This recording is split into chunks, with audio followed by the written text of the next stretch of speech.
ఇది ప్రతి జాతికి, ప్రతి ప్రజలకు, ప్రతి భాషకు మరియు ప్రతి తెగకు చాలా ముఖ్యమైన సందేశం. ఈ సందేశం యొక్క సారాంశం ఈ క్రింది విధంగా ఉంది. జీవితంలో 2 రకాలు ఉన్నాయి. అవి 1 సహజ జీవితం, 2 అతీంద్రియ జీవితం. మీ సహజ జీవితం గురించి ముఖ్యమైన వాస్తవాలు ఈ క్రింది విధంగా ఉన్నాయి. మీ సహజ జీవితం, దీనిని భౌతిక జీవితం అని కూడా పిలుస్తారు, దేవుడు మీకు ఇచ్చాడు. మీ సహజ జీవితం మీ తండ్రి మరియు తల్లి ద్వారా వచ్చింది. మీ సహజ జీవితం మీ అనుమతి లేకుండా మీకు ఇవ్వబడింది. మరో మాటలో చెప్పాలంటే, ఈ భౌతిక ప్రపంచంలోకి మమ్మల్ని తీసుకురావడానికి ముందు ఎవరూ తల్లిదండ్రులకు అనుమతి ఇవ్వలేదు. మేము ఈ భౌతిక ప్రపంచంలో ఉన్నామని మేము గ్రహించాము. ఇది ఒక ముఖ్యమైన విషయానికి దయచేసి గమనించండి. సందేహం లేకుండా ఈ సహజ జీవితానికి అన్ని మానవులకు ప్రారంభం మరియు ముగింపు ఉంటుంది. అదనంగా ఈ స్వల్పకాలిక సహజ జీవిత ముగింపు తరచుగా అంచనా లేకుండా జరుగుతుంది. ఈ జీవితం స్వల్పకాలికమైనప్పటికీ మీరు తీసుకునే నిర్ణయాలు మీ శాశ్వతత్వాన్ని నిర్ణయిస్తాయి. ఈ సహజ జీవితంలో మారుతున్న దృశ్యాలు ఉన్నాయి. మంచి మరియు చెడు కాలాలు ఉన్నాయి. దీనికి నిరాశలు, అనారోగ్యం, వ్యాధి, నొప్పి మరియు చివరికి మరణం వంటి అనేక సమస్యలు ఉన్నాయి. ఇప్పుడు 2వ రకమైన జీవితం, శాశ్వత జీవితాన్ని చూద్దాం. అతీంద్రియ జీవితం గురించి ముఖ్యమైన వాస్తవాలు. ఈ సహజ జీవితం తర్వాత త్వరలో వచ్చే ఈ జీవితం శాశ్వత జీవితం. దీనిని శాశ్వత జీవితం అని కూడా పిలుస్తారు. శాశ్వత జీవితం స్వర్గం మరియు భూమిని సృష్టించిన సర్వశక్తిమంతుడైన దేవుని నుండి నేరుగా వస్తుంది. మరో మాటలో చెప్పాలంటే, శాశ్వత జీవితం మీకు సర్వశక్తిమంతుడైన దేవుని ఆత్మ ద్వారా మాత్రమే ఇవ్వబడుతుంది. భౌతిక మరియు శాశ్వత జీవితాల మధ్య ముఖ్యమైన తేడాలు. ఈ జీవితం శాశ్వతంగా ఉంటుంది, దీనికి అంతం లేదు. నిత్య జీవితంలో ఎటువంటి అనారోగ్యం ఉండదు, ఎటువంటి వ్యాధి ఉండదు, ఎటువంటి బాధ ఉండదు మరియు మరణం ఉండదు. కానీ సహజ జీవితం వలె కాకుండా మీకు శాశ్వత జీవితాన్ని ఇవ్వడానికి దేవునికి మీ అనుమతి అవసరం. ఇది దేవుని నుండి వచ్చిన బహుమతి.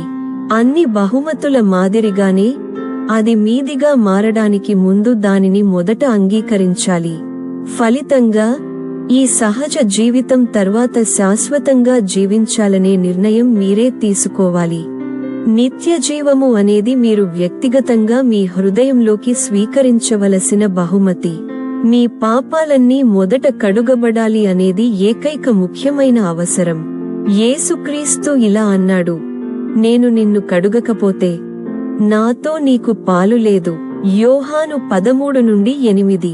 దేవుడు పరిశుద్ధుడు మరియు పాపాన్ని అంగీకరించలేడు కాబట్టి నిన్ను కడుగుకోవాలి మరియు దేవుడు క్షమించాలి.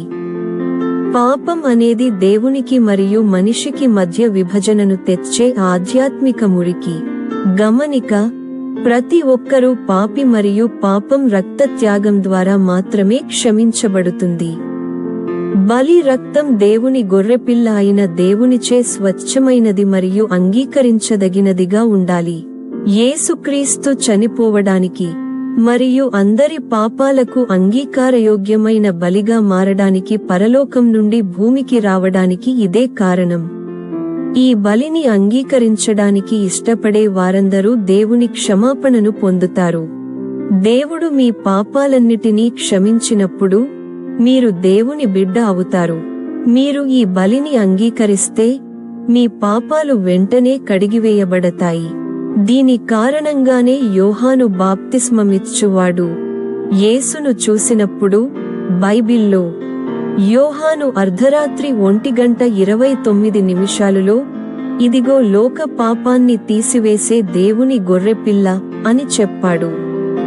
దేవుని కుమారుడైన యేసుక్రీస్తు కూడా ప్రకటన గ్రంథం తెల్లవారుజాము 3:20 ఇలా అన్నాడు, ఇదిగో నేను తలుపు దగ్గర నిలబడి తట్టాను. ఎవరైనా నా స్వరం విని తలుపు తెరిస్తే నేను అతని దగ్గరికి వచ్చి అతనితో భోజనం చేస్తాను, అతను నాతో కూడా ఉంటాడు. ప్రకటన తెల్లవారుజాము 3:20. దీని అర్థం యేసుక్రీస్తు మీ హృదయంలోకి వచ్చి అక్కడ నివసించడానికి మీ అనుమతిని కోరుకుంటున్నాడు. మీరు అతనిని మీ హృదయంలోకి అనుమతించినప్పుడు అతను మీ పాపాలన్నింటినీ క్షమిస్తాడు. ముగింపుగా, మీ పాపాలన్నీ పశ్చాత్తాపపడి యేసుక్రీస్తు మీకోసం కల్వరి శిలువపై చేసిన త్యాగాన్ని అంగీకరించడం ద్వారా క్షమించబడతాయి. ప్రియమైన విలువైన శ్రోత, మీరు దేవుని కుమారుడైన యేసుక్రీస్తును మీ ప్రభువుగా మరియు వ్యక్తిగత రక్షకుడిగా అంగీకరించి తిరిగి జన్మించాలనుకుంటే, అప్పుడు హృదయపూర్వకంగా మరియు వినయంగా మీ హృదయం నుండి క్రింద ప్రార్థనలు చేయండి. ప్రార్థన: దయచేసి మీ నోరు తెరిచి ఈ క్రింది విధంగా ప్రార్థించండి. సర్వశక్తిమంతుడైన దేవా, నేను పాపిని అని నేను అంగీకరిస్తున్నాను మరియు నా స్వంత మంచి పనుల ఆధారంగా లేదా నా స్వంత నీతి ఆధారంగా నేను నిన్ను సంతోషపెట్టలేను. అందువల్ల నేను పశ్చాత్తాపపడి నా పాపాలన్నిటినీ విడిచిపెట్టి యేసుక్రీస్తు ద్వారా మీతో ఒడంబడికలోకి ప్రవేశిస్తాను మరియు మీ నీతిని నాదిగా అంగీకరిస్తున్నాను. ప్రభువైన యేసుక్రీస్తు, నేను ఈ రోజు నా హృదయ ద్వారం మీకు తెరుస్తున్నాను. ఇప్పటి నుండి ఎప్పటికీ నాలో జీవించు. తండ్రి, కల్వరి శిలువలో నా కోసం చిందించబడిన యేసుక్రీస్తు యొక్క అమూల్యమైన రక్తంతో నన్ను కడుగుకోండి. నేను యేసుక్రీస్తును నా ప్రభువుగా, యజమానిగా మరియు రక్షకుడిగా అంగీకరిస్తున్నాను. నా ఆత్మను మరియు శరీరాన్ని కూడా మీకు అంకితం చేస్తున్నాను. ప్రభువైన యేసుక్రీస్తు, నీవు నీ వాక్యములో వాగ్దానం చేసినట్లుగా వచ్చి నన్ను బాప్తిస్మము పొంది నీ పరిశుద్ధాత్మతో నింపుము మరియు దేవునితో నడిచే ఈ నూతన ప్రయాణాన్ని ప్రారంభించడానికి నన్ను శక్తివంతం చేయుము.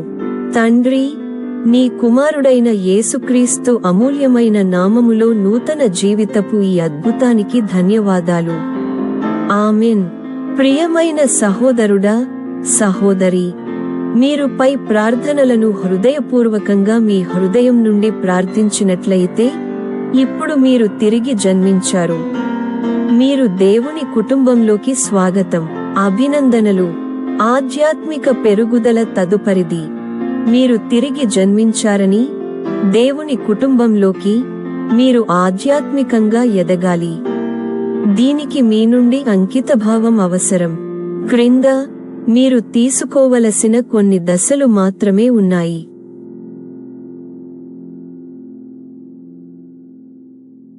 1. బైబిల్ను పూర్తిగా నమ్మే చర్చి కోసం ప్రార్థించండి మరియు వెతకండి మరియు దానిలో చేరండి. 2.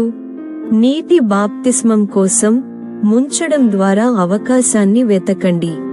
3. మీ కొత్త స్నేహితుడు యేసుక్రీస్తు గురించి మీరు మరింత తెలుసుకోవడానికి మీ బైబిల్ను, ముఖ్యంగా మత్తయి, మార్కు, లూకా, యోహాను ప్రకారం సువార్తను చదవండి. 4. మీ ఆధ్యాత్మిక పెరుగుదల మరియు క్రీస్తుతో సాన్నిహిత్యం కోసం త్వరగా మరియు క్రమం తప్పకుండా ప్రార్థించండి. 5. యేసుక్రీస్తుపై దేవుని ప్రేమ యొక్క ఈ సందేశం గురించి ఇతరులకు చెప్పండి. 6. ఇతర నిజమైన దైవజనులు వ్రాసిన ఇతర క్రైస్తవ పుస్తకాలను చదవండి. 7. పవిత్రతలో జీవించండి. సంప్రదించండి. మీరు ఈ సందేశం ద్వారా యేసుక్రీస్తును స్వీకరించినట్లయితే మేము మీ నుండి వినడానికి ఇష్టపడతాము. ఈ చిరునామాకు రక్షణ అనే చిన్న సందేశాన్ని పంపాము. Email pasgalvation@pascom.org. భాగస్వామ్యం మరియు మద్దతు. మీరు దేవుడిని ప్రేమిస్తే మరియు ఈ పరిచర్యకు మద్దతు ఇవ్వడం ద్వారా ఈ ప్రపంచ ప్రచారంలో భాగం కావాలనుకుంటే, ఈ ముఖ్యమైన సందేశాన్ని ప్రపంచం మొత్తానికి ప్రతి భాషలో పంపండి. ఆపై కింది వాటిలో ఎవరితోనైనా సంప్రదించండి. 1. మరిన్ని వివరాల కోసం వెబ్సైట్ @pasgom.org కి వెళ్ళండి. 2. pasgom@gmail.org కి హలో అనే సందేశాన్ని పంపండి. 3. వాట్సాప్ +23,325,21,94,622 కి హలో అనే సందేశాన్ని పంపండి. మీ నుండి మాకు సందేశం వచ్చిన వెంటనే మీకు ఒక ఫారం పంపబడుతుంది. ముఖ్యమైనది, దయచేసి ఈ సందేశాన్ని మీ కాంటాక్ట్ మరియు సోషల్ మీడియా ప్లాట్ఫారంలలోని అందరికీ పంపండి. ఈ సందేశం మరియు ఇతర వీడియోలు @pasgom.org వెబ్సైట్లో డౌన్లోడ్ చేసుకోవడానికి ఉచితంగా అందుబాటులో ఉన్నాయి. దేవుడు మిమ్మల్ని దీవించుగాక మరియు మీకు ధన్యవాదాలు. ఈ సందేశాన్ని మీకు తీసుకువచ్చింది కెఎన్ అర్కు లాసన్, సువార్తికుడు మరియు ముగింపు సువార్త ప్రచారకర్త.